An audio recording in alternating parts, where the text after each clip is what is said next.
खरंच आपण मिलेनियल लोक खूप असे विखुरलेले आहोत. ह्यांनाही सांभाळतोय, त्यांनाही सांभाळतोय. तर मला त्यांना बघून असं वाटतं की हे खरंच त्या पिढीतले आहे का माझ्या नंतरची ही पिढी आहे, म्हणजे हे नक्की काय आहे. सुनील बर्वे, हर्षदा खानविलकर, शर्मिला शिंदे, त्याच्यानंतर अद्वैत दादरकर दिग्दर्शक, उमेश आणि प्रिया हे प्रोड्युसर. म्हणजे या टीम मध्ये तुम्ही मजा नाही करणार तर तुम्ही काय करणार. पण जे वेगळं आहे ते वाईट आहे असं नसतं. तुमच्यासाठी नाटक म्हणजे काय? नमस्कार, मी मधुरा शिधाई आणि कलाकृती मिळणार तुम्हा सगळ्यांचं मनापासून स्वागत आहे. मराठी रंगभूमीवर लवकरच एक नवकरून नाटक येऊ घातलेलं आहे, ज्याचं नाव आहे आमच्या पिढीची गोष्टच वेगळी. आणि त्या निमित्ताने या पिढीमधले दमदार कलाकार माझ्या बरोबर आहेत, अक्षर कोठारी आणि शर्मिला राजाराम शिंदे. हाय, कसे आहात? मस्त.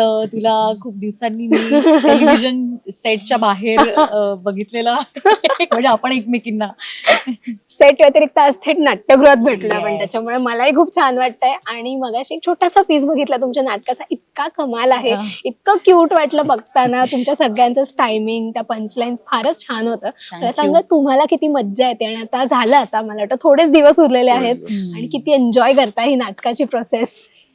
नाटकाची प्रोसेसच मुळात एन्जॉयबल असते कुठल्याही नाटकाची.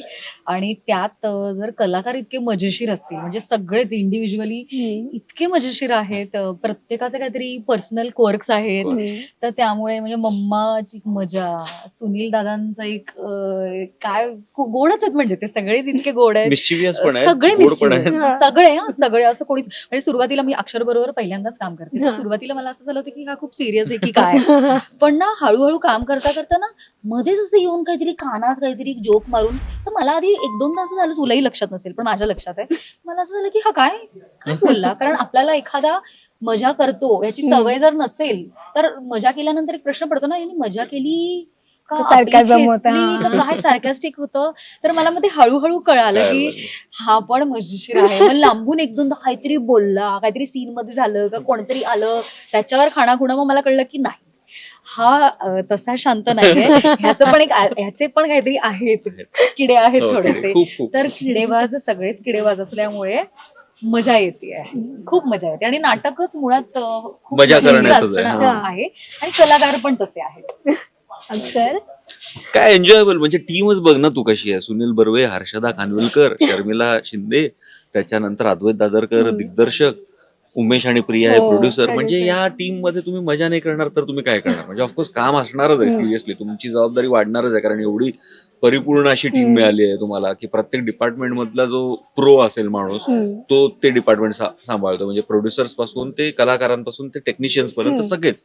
म्हणजे इव्हन लाईट साठी आता लाईट डिझायनर अमुक फडके, म्हणजे तो स्वतःच एक स्टॉलवर्ट आहे थिएटर मधला, असिस्ट पण करतोय, डिरेक्शन. संदेश बेंद्रे नेपथ्य करतात. म्हणजे असं या नाटकात कुठेच काही नाहीये की कोणी थोडं 19 आहे किंवा काय, सगळे असे घेतलेले आहेत. त्याच्यामध्ये आपली जबाबदारी वाढतेच. त्यामुळे प्रोसेस जी आहे ती भयानक एन्जॉयबल होती आमच्यासाठी, आणि आम्ही खूप एन्जॉय केली, म्हणजे खूप धमाल केली आम्ही.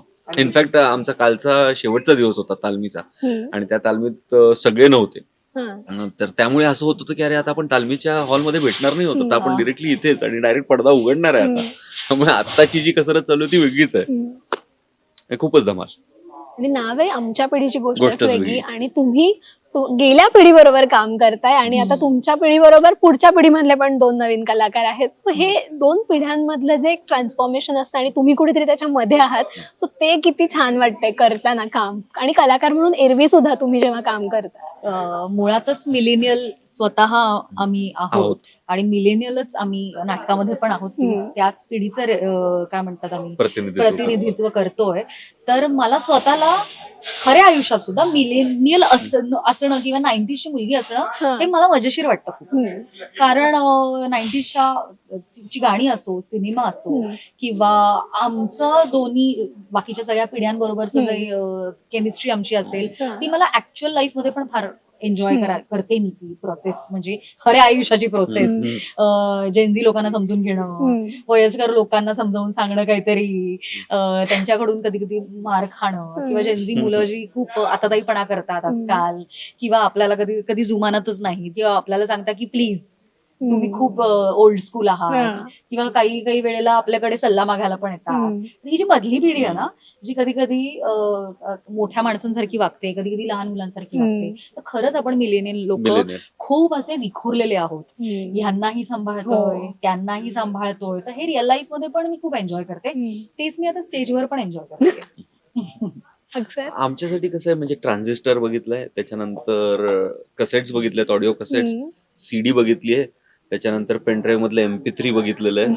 आणि आता तर सगळं म्हणजे आता ते राहिलंच नाही, म्हणजे पेनड्राईव्ह मध्ये गाणी घेऊन फिरणं पण राहिलेलं नाही. आता त्याच्याही पुढे गेलेलो आहे आपण डिरेक्टली आपल्याला ऍप्स वरनं गाणी वगैरे मिळतात, हे सगळं बघितलेलं आहे. त्याच्यामुळे म्हणजे सगळ्यात ब्युटिफुल जनरेशन आहे आमची असं मला वाटतं, की ज्यांनी आई वडिलांचे संस्कार पासून ते जे काही सगळे मॉडर्न टेक्नॉलॉजी डेव्हलपमेंट झाले, ज्या काही गोष्टी घडल्या, क्रांती आली म्हणजे याच्यामधली टेक्नॉलॉजी मधली, ती सगळी आम्ही अनुभवलेली आहे जवळ, आणि ते जाणं पण बघितलेलं आहे. हो.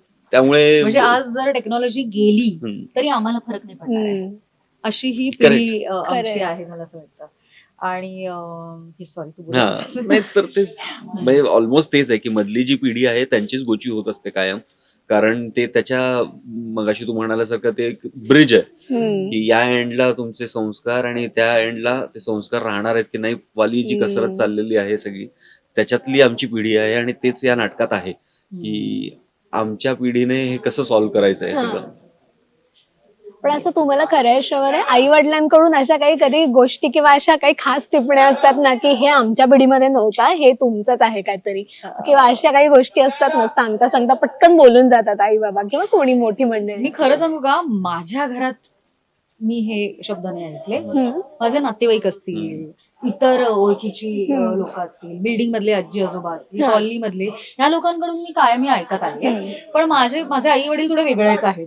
म्हणजे ते कितीही जुने असले, कितीही खेड्यातून आलेले असले, तरी ते इतके प्रोग्रेसिव्ह आहेत विचारांनी की त्यांनी आम्ही नाही आमच्या काळी असं केलं. असं माझ्या घरात, मी खूप फ्रँकली सांगते, माझ्या घरात तरी हे झालेलं नाही. छान गोष्ट आहे पण ही. हा, त्यांनी इतकं समजून घेतलंय ना, म्हणजे मी कधीतरी माझ्या जनरेशन नुसार काहीतरी नवीन काही घेऊन आले तरी ते लगेच मला तोडून पडत नाहीत की हे असं नसतं करायचं, हे चालणार नाही. ते माझं ऐकून घेतात, ते समजून घेतात, आणि कधी कधी माझ्याही 4 पावलं पुढे विचार करतात. तर मला त्यांना बघून असं वाटतं की हे खरंच त्या पिढीतले आहेत का माझ्या नंतरची ही पिढी आहे, म्हणजे हे नक्की काय आहे. ते खूप प्रोग्रेसिव्ह असल्यामुळे माझ्या घरात नाही ऐकलं, पण मी आसपास हे कायम ऐकत आले. म्हणजे घरात काय, मी इंडस्ट्रीत पण ऐकत आले की आम्ही जेव्हा सुरुवात केली तेव्हा असं नव्हतं, आम्ही दिग्दर्शकाशी असे बोलायचो, असं नाही करायचो, सेटवर आम्ही असं करायचो, तसं नाही करायचो. तर हे सिनियर्स ज्युनियर्सला सांगतातच, म्हणजे घरात नाही तर सेटवर पण होतं.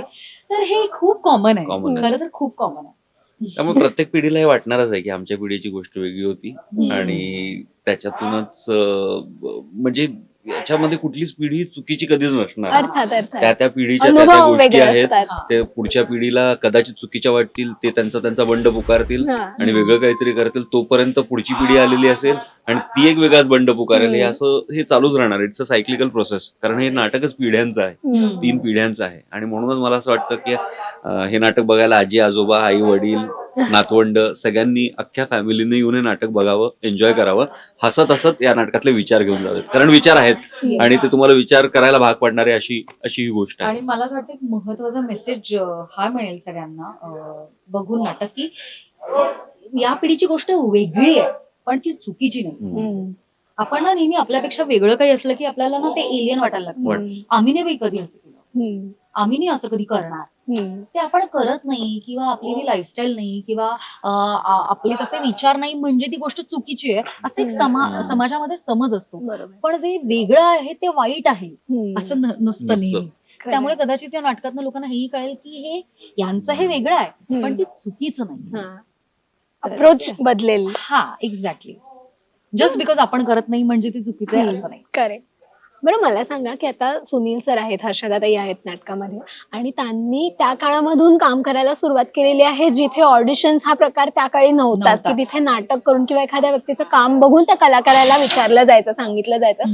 आणि त्यानंतर आली तुमची पिढी जी छान ऑडिशन्स देत देत पुढे आले आणि नंतर आपल्या कामामधून त्यांना नवीन काम मिळत गेलं. तर मला सांगा, ज्यावेळेस तुम्ही आलात इंडस्ट्रीत नवीन तेव्हा अशा काय छान नवीन वेगवेगळ्या गोष्टी तुम्हाला कळल्या की झालं की अच्छा हे असंही असतं, ते पहिलं फोटोशूट असू दे किंवा पहिली ऑडिशन असू दे किंवा नाटकासाठी वाचायला किंवा तालिमीसाठी गेलेला तो एक अनुभव असू दे, असं काय नवीन कळलं तुम्हाला? ऑडिशन्सच्या बाबतीत तर ते होतच. म्हणजे आता आम्ही ठरवूनच आलेलो या क्षेत्रात, त्यामुळे ऑडिशन्स वगैरे असणार आहे ते तोपर्यंत आम्हाला कळलेलंच होतं. गंमत अशी सरप्राइझिंग असं काही वेगळं वाटलं नाही आम्हाला. मला वेगळ्याच पद्धतीने होतं की आता मी नाटक करायला आलो होतो मुंबईत, नाटकाचं शिक्षण घेतलं आणि मी टेलिव्हिजन करायला लागलो. सो जो मुलगा नाटक करायला येतो त्याला माहितीये त्याने अंधारातच उडी मारलेली आहे, पण मिळालंय टेलिव्हिजन आणि आपण आता करतोय, पैसेही मिळायला लागलेले आहेत. पण पहिल्यांदा काम करताना ज्यावेळेस पहिली व्हॅनिटी व्हॅन वगैरे आली होती आपल्यासाठी, त्यावेळेस जरा वेगळंच वाटलं, कारण अरे आपण नाटकासाठी आलो आणि आपण स्ट्रगल करायचं म्हणतोय आणि आपल्याला व्हॅनिटी मिळते. सो ते तशा गोष्टी खूप घडल्या. मी मुंबईला आले पहिल्यांदा तेव्हा मोबाईल खूप बेसिक होते. हे मोबाईल नव्हते आपल्याकडे. छोटे नोकिया वगैरे असतील. त्याच्यामध्ये काही नोट्स लिहिणं वगैरे किंवा लोकेशन बिकेशन असं काही नव्हतं. एक साधा कॉल करता येईल आणि टेक्स्ट मेसेज पाठवता येईल, SMS, असे मोबाईल होते. तर मला आठवतं की मी छोटी डायरी घेऊन आले, जे आजही माझ्याकडे आहे. त्या डायरीमध्ये प्रोडक्शन हाऊसेसचे पत्ते लिहिले होते. ओके. तर मी बसमधून उतरायचे, पुण्याहून यायचे, बसमधून उतरायचे आणि रिक्षावाल्याला सांगायचे यहाँ पे चलना है, इस ऍड्रेस पे जाना है, मग तो मला घेऊन जायचा.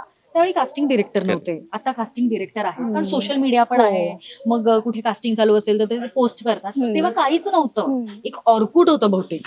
तर त्यामुळे कास्टिंग डिरेक्टर हा प्रकारच नव्हता. डायरेक्ट एक कोऑर्डिनेटर नावाची गोष्ट होती.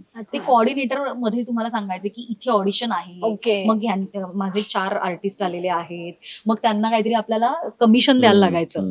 तर हे थोडंसं एक वेगळं होतं त्यावेळेला, की डायरेक्ट प्रोडक्शन हाऊस मध्ये जाऊन ऑडिशन द्यावी लागायची आणि कास्टिंग बिस्टिंग डिरेक्टर म्हणजे फिजिकली आपण जाऊ तरी शकत होतो. आता तर म्हणजे सेल्फ टेस्ट वगैरेच आलंय, म्हणजे तुम्ही स्वतःच व्हिडिओ शूट करा. पण मला नाही आवडत. मला हे जे सेल्फ टेस्ट करायला लावतात ते मला अजिबात नाही आवडत. मला असं वाटतं की कुणीतरी माझं ऑडिशन घ्यावं. म्हणजे मी बोलले ना, मिलेनियल्स अजूनही ना खूप मिक्स आहेत. म्हणजे आम्ही किती आधुनिक विचारांचे असलो तरी आम्ही तेवढेच ओल्ड स्कूल पण आहोत. तेवढेच ओल्ड स्कूल, म्हणजे आम्ही किती आधुनिक विचारांचे असलो तरी अजूनही खूप ओल्ड स्कूल आहोत. म्हणजे काही गोष्टी जुन्या पद्धतीनेच केलेल्या आय थिंक आमच्या पिढीला आजही आवडतं. म्हणजे क्लास असेल, गाण्याचा क्लास, याचा क्लास, त्याचा क्लास, मला नाही आवडत ऑनलाईन. ते जाऊनच करायचं आणि प्रत्यक्ष माझा गुरु मला दिसला पाहिजे समोर. तसंच ऑडिशन सुद्धा आता ज्या पद्धतीने ऑनलाईन घेतात, माझं असं होतं की नको, मी येते, कितीही लांब असेल तुमचं ऑफिस, मी येते, माझं तुम्ही प्रत्यक्ष ऑडिशन घ्या. तर आहेत काही गोष्टी ज्या नाही जाणार खरं तर, ज्या जुन्या, जसं प्रेम, त्याच्यात तुम्हाला प्रेमही दिसेल, त्याचे ओल्ड स्कूल प्रेम आहे. तर ते मला आजही, मी कितीही मॉडर्न असले तरी मला प्रेम तसंच बरं वाटतं, जरा जुन्या पद्धतीचं, ओल्ड स्कूल. तर तुमच्यासाठी नाटक म्हणजे काय? कारण मी खूप जणांकडून ऐकते की नाटकाची झिंग वेगळी असते आणि तिथली रंगभूमीवरची ती ताकद असते एक वेगळी. तुम्हाला काय वाटतं, तिथे त्या रंगभूमीवर पाऊल ठेवल्यावर काय एक वेगळी वाइब येते तुमच्यामध्ये? नाटक म्हणजे खरंच सांगायचं तर मला असं वाटतं एका शब्दात आयुष्य. कारण लाईव्ह ना ग, you are live, you are living, you are breathing. आणि तुमच्या समोर जो प्रेक्षकांचा एक समुद्र बसलाय एवढा मोठा, ते सगळे लाईव्ह आहेत. तुम्ही लाईव्ह नाही आहात, ते पण लाईव्ह आहेत. तर त्यामुळे मला असं वाटतं, जे तुम्हाला डोकं जरी दुखत असेल प्रयोग करताना, पोटात जरी दुखत असेल तरी तुम्हाला तेही कळतंय की मला त्रास होतोय पण मला हे करायचंय, मला दुःख होतंय पण मला आनंद व्यक्त करायचा आहे. तर जे आहे ती आत्ता आहे, त्याच्यात काहीच रिटेक नाही. आपण स्टेजवर ऍक्च्युली जगत असतो. म्हणून म्हणतात ना की जिवंत मीडियम, माध्यम म्हणजे नाटक. कारण तुम्ही खरंच त्यावेळेला जगत असतात. म्हणजे स्टेजवर जर तुम्हाला काही झालं तरी तुम्हाला ते खरंच होतंय त्यावेळेला. तर त्यामुळे ना एक जगणंच म्हणेन मी, नाटक म्हणजे जगणंच असं मला वाटतं. तेच जिवंतपणाच, लाईव्हनेसच त्याचा, लाईफ हेच म्हणू शकतो. कारण नाटक ही गोष्ट इतकी मॅजिकल आहे की खूप जणांनी हे अनुभवलेलं आहे आणि खूप जण बोलतात त्या अनुभवातूनच ते आलेलं आहे. इव्हन परवा पण आम्ही ट्रेलर लॉन्च केला. मी बऱ्याच काळानंतर मी रंगभूमीवरती पाऊल ठेवलं. म्हणजे आता त्या दिवशी स्टेजवरती परफॉर्म करणं, एक स्टेजवरती जाणं, त्या ऑडिटोरियम मध्ये जाणं, तिथल्या त्या वातावरणात तुम्ही मिक्स होणं, हे एक वेगळीच ऊर्जा देतं तुम्हाला. आता लाईव्ह वेगळं आहे, आता इन्स्टा लाईव्ह आता इन्स्टा लाईव्ह आहे पण ते त्याला काय- live नाही. ते हे लाईव्ह live हे आहे. लाईव्ह आहे कारण इथे प्रेक्षक समोर आहेत, समोर हो. तुम्हाला दाद मिळणार आहे, खरं इन्स्टंट live. तुम्हाला दाद मिळणार आहे तर त्या मला गोष्टीची. Actually sorry to cut you, पण मला ह्या नवीन पिढीला हे सांगायला आवडेल की तुम्हाला जे लाईव्ह वाटतं, आता मी आमच्या पिढीची गोष्ट वेगळी सारखं बोलते पण जे तुम्ही जे लाईव्ह जाता ते लाईव्ह नाही, तुम्हाला खरंच लाईव्ह जाणं काय असतं हे अनुभवायचं असेल तर नाटक बघायला या. 9 मे पासून येस, 9 मेला यशवंत नाट्य मंदिर माटुंगामध्ये आमचा पहिला प्रयोग आहे, तर तो बघायला तुम्ही नक्की नक्की या आणि खरं लाईव्ह काय असतं याचा अनुभव घ्या. आमच्या पिढीची गोष्टच वेगळी. आमच्या खरंच पिढीची गोष्ट वेगळी. बरं, एक शेवटचा प्रश्न मला सांगा, तुम्हाला स्टेजवरती गेल्यानंतर सगळ्यात जास्त कमाल कोणती गोष्ट वाटते? म्हणजे दमदार एंट्री तुम्हाला जास्त कमाल वाटते का दमदार एक्झिट जास्त कमाल वाटते? मला दोन्हीच्या मधली गोष्ट फार आवडते की जेव्हा सीन रंगात येतो हा. आणि तुम्ही बराच वेळ स्टेजवर असता आणि तो एक असतो ना, एक ह्याचं वाक्य झालं, त्याचं वाक्य झालं, ह्याने काहीतरी केलं आणि एक सीन रंगत जातो बघ. हा. तो जो मधला पिरियड असतो ना, रंगलेल्या सीन मध्ये स्टेजवर वावरणं, हा. मला ते एंट्री एक्झिट पेक्षा त्या रंगलेल्या सीन मध्ये स्टेजवर असणं ह्याच्यात खूप मजा वाटते. क्या बात. तुला? मला स्टेजवरचा घेतलेला एक जो मिनिंगफुल पॉज म्हणतो ना आपण स्टेजवरती, की एखादं वाक्य आपण बोललोय किंवा एखादं इमोशन आपण इमोट केलेलं आहे आणि ते समोरच्या कलाकारापर्यंत पोहोचलेलं आहे आणि तिथून ते ट्रान्सफर झालंय प्रेक्षकांपर्यंत, म्हणजे त्यांनाही ते जाणवलंय. म्हणजे मला बोलतानाही ते असं जाणवतंय की ती जे गुजबम्स असतात किंवा तो जो एक मोमेंट असतो ना, तो येतो प्रत्येक कलाकाराच्या आयुष्यात येतो, प्रत्येक प्रयोगात येतो. त्याच्यासाठी आम्ही झगडत असतो खरं, त्या क्षणासाठी, की ते एक सररियल वाटतं. अचानक हे जे चाललेलं ते इतकं खरं वाटतं. अचानक आपल्याला जाणवतं की नाही, हे नाटक पण आहे, आपण कलाकार पण आहोत, आपल्याला अलर्ट राहणं पण महत्वाचं आहे. पण तो जो पॉज असतो ना, तो जो एक क्षण असतो ना, त्याच्यासाठी काम करण्याची मजा येत असते. खरं. क्या बात आहे, किती छान सांगितलंय. खूप मस्त वाटलं मला गप्पा मारून. आणि मला ना खरं अजून खूप प्रश्न आहेत नाटकाबद्दलचे, पण ते आता मी आता इथे विचारू नाही शकत आहे, कारण नाटक ते तुला बोललं. बघायचंय. येस, कारण तो 9 मेला. येस, आणि ते बघितलंय ना थोडंसं, त्याच्यामुळे मला खूप विचारायचं वाटतंय. पण येस, खरंच खूप कमाल नाटक आहे आणि सगळ्यांनी नक्की बघा आणि नाट्यगृहामध्ये जवळच्या लांबच्या सगळीकडे जा आणि पहा आणि खूप छान प्रतिसाद द्या. आणि तुम्हाला नाटकासाठी आणि सगळ्या प्रोजेक्टसाठी wish you all the very best. आणि मी आशा करते प्रत्येक नाटकाला हाऊसफुलचे बोर्ड लागू देत वाह. तुमच्या. Thank you so much. Thank you so much. Thank you. Rasika हो, कलाकृती मीडिया म्हणजे मनोरंजनाची लयलूट. मनोरंजन क्षेत्रातील किस्से व घडामोडींचा आस्वाद घेण्यासाठी कलाकृती मीडिया या यूट्यूब चॅनलला सबस्क्राईब करा आणि व्हिडिओ लाईक करा.